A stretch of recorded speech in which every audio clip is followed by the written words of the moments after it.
काय मागणी आहे, काय प्रकरण आहे? प्रथमतः मी आपल्या चॅनलचं हार्दिक स्वागत करतो की आपला वेळातला वेळ काढून आम्ही सनदसरी मार्गानं जो हा लढा उभा केलेला आहे। राज्य परिवहन महामंडळामध्ये 3/3/2024 रोजी आमची सेवाज्येष्ठतेनुसार परीक्षा घेतली। त्या परीक्षेचा निकाल 17/7/2024 रोजी लागलेला आहे। आज जवळजवळ 13 ते 14 महिने व्हायले।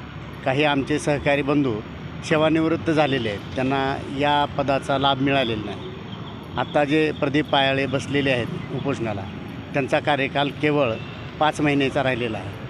तरी पण आज राज्य परिवहन महामंडळ ह्या रीतसर आणि सनदसरी मार्गानं मागणी करणाऱ्या या बाबीला फाटा देत आहे, टाळत आहे। मग आता आपली मागणी काय आहे शासनाकडे? एवढीच मागणी आहे की आपण जे सेवाज्येष्ठतेनुसार परीक्षा घेतलेली आहे त्याचा आर्थिक लाभासह त्यांना त्या सहाय्यक वाहतूक निरीक्षकपदी त्यांना नियुक्ती द्यावी। मागणी मान्य नाही झाल्यास पुढील भूमिका? पुढील भूमिका आमचे जे आहे ती सनदसरी मार्गाचा अवलंब करून आम्ही आमरण उपोषण किंवा आपल्या माननीय न्यायालयाचा मार्ग आम्ही अवलंबणार आहोत। माननीय न्यायालयाने सुद्धा या संदर्भात निकाल माननीय पायाळे साहेब अशा सर्व कर्मचाऱ्याच्या बाजूने दिलेला आहे। मी प्रदीप मारुती पायाळे, धाराशिव आगार चालक आहे।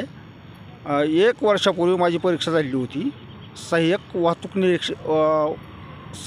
निरीक्षक या पदी। त्या निकाल लागून जवळजवळ आज 9 महिने व्हायले। हे आम्हाला प्रमोशनचा लाभ किंवा आमचे पोस्टिंग केलेली नाही। त्याच्या विरोधात आत्मक्लेश म्हणून मी उपोषण करत आहे। माझा सेवानिवृत्तीचा कालावधी फक्त 5 महिने राहिलेला आहे। आपली मागणी काय आहे? मागणी लवकरात लवकर मला हे प्रमोशन बढतीचे पोस्टिंग देऊन प्रशासनाने सहकार्य करावे।